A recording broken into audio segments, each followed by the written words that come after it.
American billionaire drug smuggler who fought the Herald for 8 months, that's the New Zealand Herald, for 8 months to keep his name a secret is Ohio insurance magnate Peter Benjamin Lewis. His name can be disclosed after a Court of Appeals decision that legal experts say hammers home the importance of open justice in this country. Lewis, age 66, is chairman, president, and chief executive officer of Progressive Corporation, the United States' fourth largest vehicle insurer.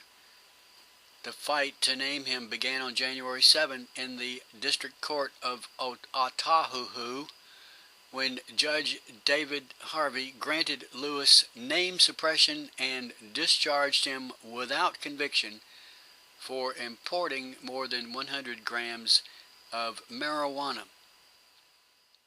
Wealthy Democrats wanted to have ideological rabble-rousers like Rush Limbaugh and activist breeding grounds like the college Republicans to create a new generation of shock troops, but most of all, to have a real shot at regaining control of Washington.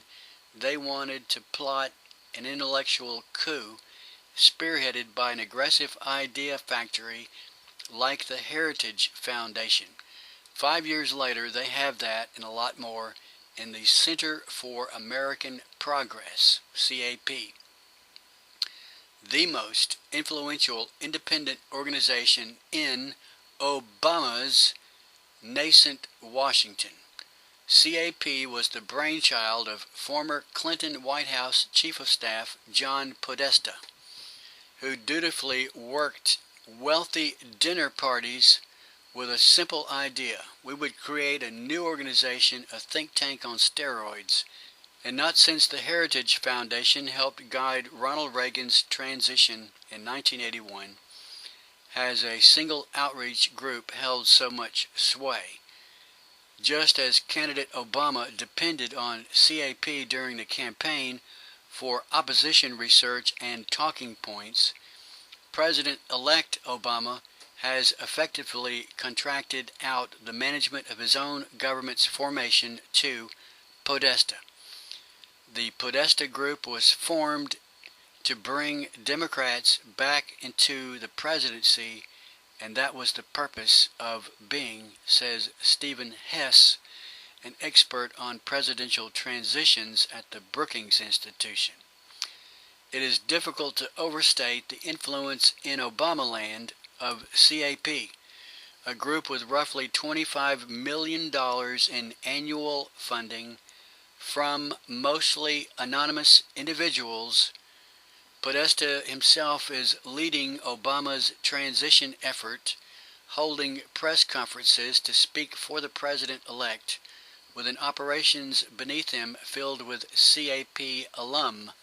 The transition operations director, the general counsel, and the co-director all have come from similar jobs at CAP. But personnel only tells part of the story. Quote, there was not a policy ad that Obama did that did not quote us, boasts Jennifer Palmieri, who does communications for the think tank, and she's part of Obama's administration today. I forgot what her position is, but I just saw her being interviewed on TV.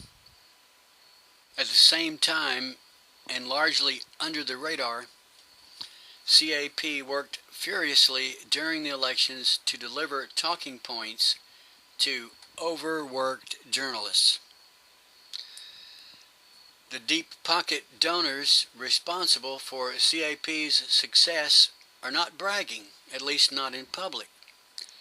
The group was formed with significant seed money by the families of three wealthy liberals, financier George Soros, progressive insurance magnate Peter Lewis, and Herb and Marion Sandler, who once owned Golden West Savings and Loan.